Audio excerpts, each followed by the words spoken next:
Thanks for staying with us. So we have a prominent figure in Nigeria's opposition camp who has sparked, controversy with his recent visit to President Tinubu's house as a key spokesperson for Atiku's presidential campaign and a vociferous critic of the president in time past. His actions have raised eyebrow, and you're going to be asking what prompted this meeting and what does it mean for our future in politics. Welcome with us, Segun Sowunmi. Good morning, sir. Are you there? I'm here. How are you? Good morning. We're doing amazing, sir. Yes, so you had a visit. You visited our president, and people have been talking about it. They're asking, what are you looking for? What are you looking for? What is your agenda? What message do you hope to convey to the public through your visits? Please help us explain. Okay, thank you. First things first, I have known President Asiwaju Tinubu since 1994-95. That's a damn long time ago. Wow. And from time to time, we sit and do a very, very soul-wrenching conversation, minimally lasting 1 hour, 20 minutes, which was the last one. Sometimes we do 2 and more. Wow. And our relationship is such that even when I don't talk to him for 10 years, I can reasonably decipher, if you understand what you call picture-perfect descriptive narrative. That's a special skill. Why he did this, what could happen, and there will be some, I'm not so sure. I've never been one to mill around leaders or to gravel at their table. I'm a tad too arrogant for that. This last one was a visit initiated, not exactly by me, during the 3rd day of Salah, and I was in the Southwest. I thought about the visit, and I convinced myself on 3 basic reasons why it must happen, or why I must answer. The first is that I do not believe that when the president of your country especially invites you, not in a hostile manner, I do not believe that we have destroyed this country to the level that we no longer can share that kind of relationship. I don't believe. I believe we can. And it needed to be demonstrated. The second reason was that I had become uncomfortable, a little bit worried about the way the democracy, especially around the parties, are going. And I felt that he was needlessly, or not needlessly, excessively blamed for some of the errors of the other parties, which in my opinion are self-inflicted. I needed to be absolutely sure that his mind on democracy is still as it should. And I wanted to ask him some tough questions, albeit in a not so hostile manner or adversarial manner, about certain things, to reveal to me if the mind is still as I have always known it to be. Okay. So I wanted to ordinarily go to Judioba and go and play with my friend. I've apologized that I couldn't make it. All the assembly was ready, but that's why I went. Now, I met, well, the ambience of the place is quite good, very beautiful, very clean, very friendly. All right. And as Providence will have it, the traditional ruler of my environment, that is the Alake and paramount ruler of Egbaland, Okukenu the fourth, Alake of Egbaland, was just in the waiting room when I got in, with two of his chiefs. Even if I wanted to find strengths in the potential anger of people, at least that's my traditional ruler, and definitely is my father, because he's a retired military officer. I'm the son of a soldier. After they'd done about 20 minutes there, I went into the president. We had 1 hour, 20 minutes of the type of conversation we usually have. So we'll get to that because we have a few more questions. No, with due respect. That. Yeah. But I said we'll get to that. We're going to ask you a few more questions. Yes.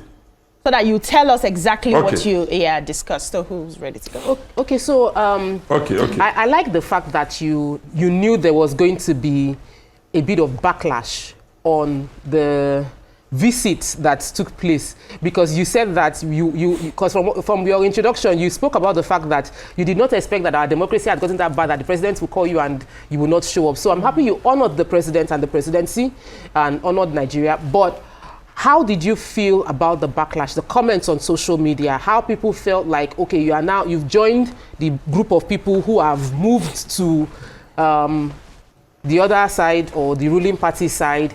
Did you feel like, did you take it personal? Like, these people don't know me? Or what was your reaction to that, the comment that trailed your visits to the president? For some times now, I've always been in opposition and I'm in opposition. I had been asking myself, is there a reason why every president on the saddle in our country is hated and then loved immediately he gets down? And as I researched it deeply, I began to feel that inadvertently we have created an adversarial media and communication infrastructure for the country. And I felt that it was even more energized by those who contest elections and fall short and who imagine that the only thing they will do with life is constantly instigate people to anger when policies are just about being laid.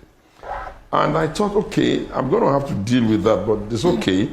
The earlier I dive into the sea and then get the brickbat and the reaction, it helps my thought process on designing what I think we must do to ensure that deep state infrastructure can better manage communication and what you call the general feel of our country.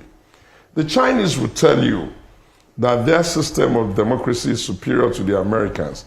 Among the many things they say, one of the things they say that catches my mind is that they say that if nations are to make progress, they must figure out a way, however democratic or civil, to ensure that they can build consensus around decisions so that nations can at least be pushing the future of their country in the same direction.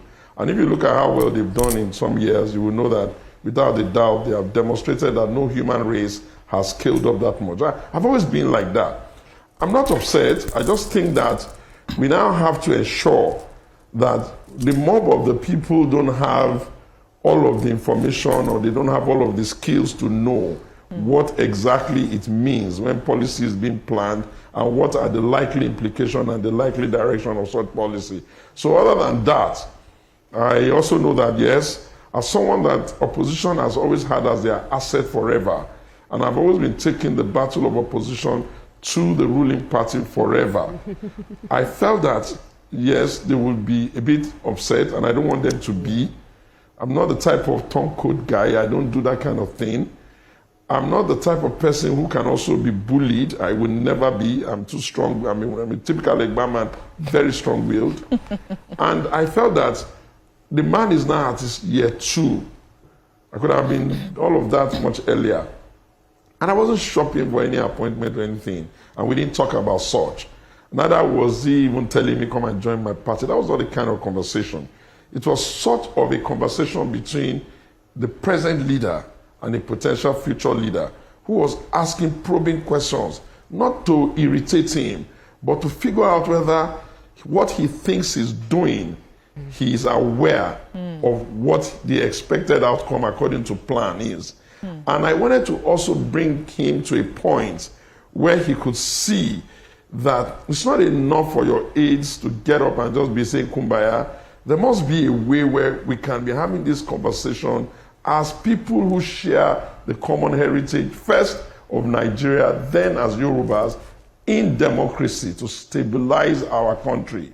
I had become extremely tired of an idea that no leader will work or no leader will be appreciated while working. I regretted it after I had visited the president, the now president of Brazil, after I came back and I had asked him, why is your nation working and ours was not? He sent me in the direction of a few people in his cabinet, his Minister of Work, of Agric, his Minister of Homeland Works, and these people of this, the oil industry. And he told his chief of staff to tell them that they should answer every query and try to explain. When I sat with his Minister of Agriculture, and he began to couple, you know, I don't speak Portuguese I don't speak Portuguese, so there's a dolmacher, somebody that is explaining and interpreting.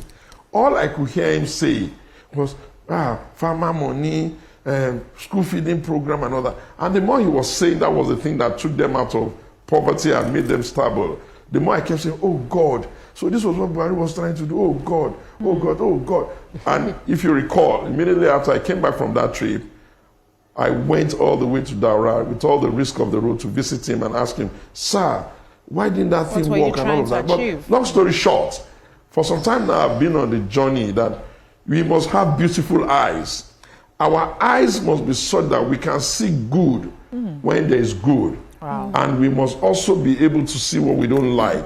We must not insist that to love somebody, we agree with everything they do, or that to be against somebody means we must fear them or hate them. I don't believe in that nonsense. Quick question. Another question, sir. Sorry, this is a quick aside question because of what you just said. When you went to visit former President Buhari, what was it that he told you that, why didn't it work?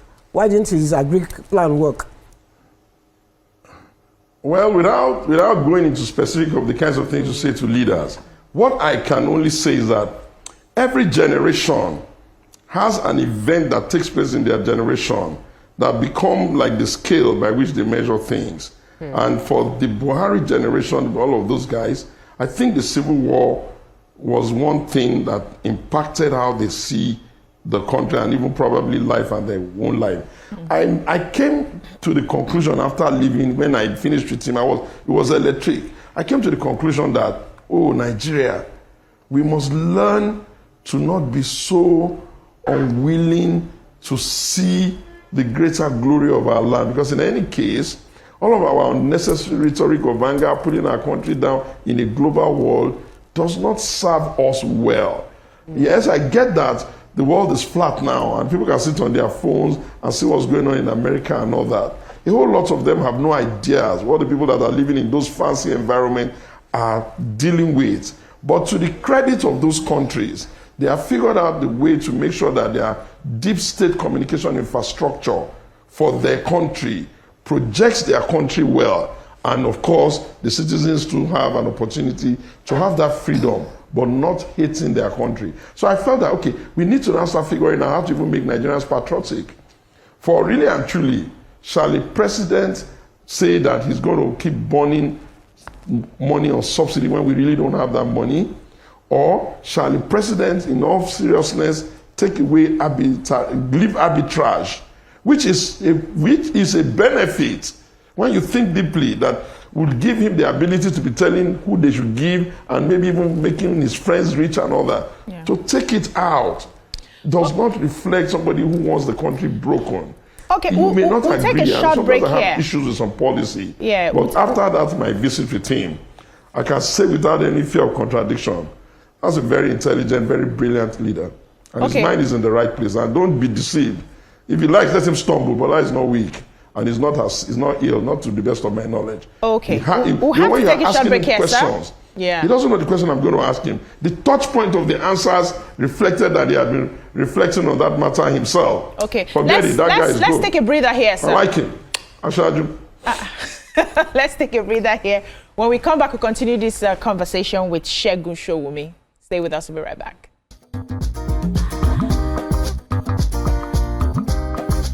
Stay tuned. Your View will be right back.